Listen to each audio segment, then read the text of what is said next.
Hello viewers, নতুন ভিডিওতে স্বাগতম। এটা দেখতে পাচ্ছেন, এটা একটি ব্লুটুথ স্পিকার। এই স্পিকারটি আমার এক ছোট ভাইয়ের অনেকদিন পরে থাকার কারণে চলতেছে না, তাই এটা আজকে ঠিক করব। আপনারা বাসে কিভাবে তাড়াতাড়ি ঠিক করতে পারবেন দেখতে পাচ্ছেন। এটা আমি আগে খুলে নিলাম, সুইচ অফ অন করলেও চালু হচ্ছে না।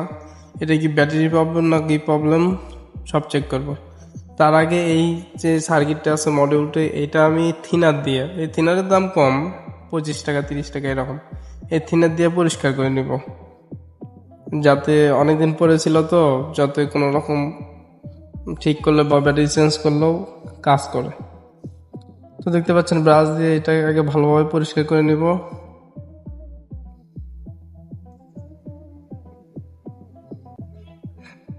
কোনায় কোনায় ভালো করে যাতে এই থিনারতে পৌঁছায়। পরিষ্কার করা শেষ। এবার এর যে কানেকশনগুলো আছে, কানেকশনগুলো খুলে 5-6 মিনিটের জন্য রাখবো, যাতে এটা ভালোভাবে শুকায় বা ময়লাগুলো কাটে। তো কানেকশনগুলো খুলে দিলাম।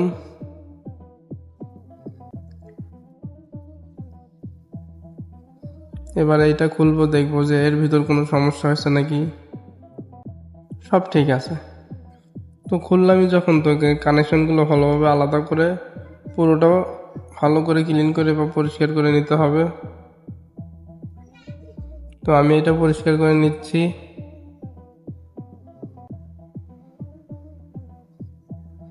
ব্যাটারিটা চেক করলাম, ব্যাটারিতে কিছুই নেই, হালকা পরিমাণও চার্জ নেই, অনেকদিন পরে ছিল হয়তো।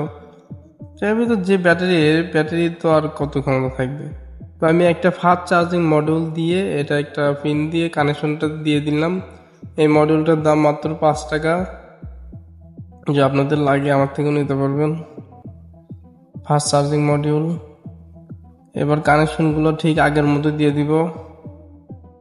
স্পিকারের সংযোগ, স্পিকারে প্লাস মানে যেভাবে থাকে।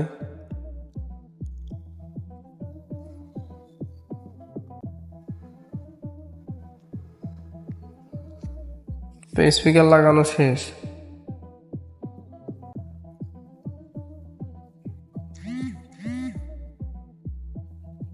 এই কানেকশনগুলো দেওয়া শেষ।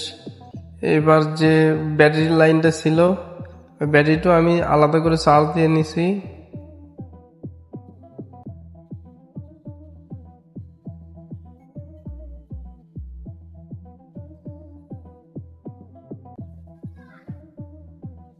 এই মডিউলটাতে যে পিন দেওয়া থাকে টাইপ বি পিন, এই পিনটা দিয়ে অনেক আস্তে আস্তে চার্জ হয়, যার কারণে ব্যাটারি ছোট, বেশিক্ষণ চলে না। তো আমি আলাদাভাবে মডিউল দিয়ে সেটিং করাই দিছি, যাতে 2 মিনিটে ফুল চার্জ হয় এবং অনেকক্ষণ চালানো যায়, আলাদা লাইন দিয়ে চালাতে পারবে। তো দেখতে পাচ্ছেন, সেট আপ করা শেষ।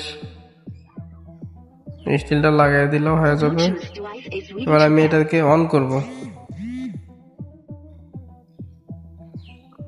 এই যে দেখতে পাচ্ছেন, সব ঠিক আছে,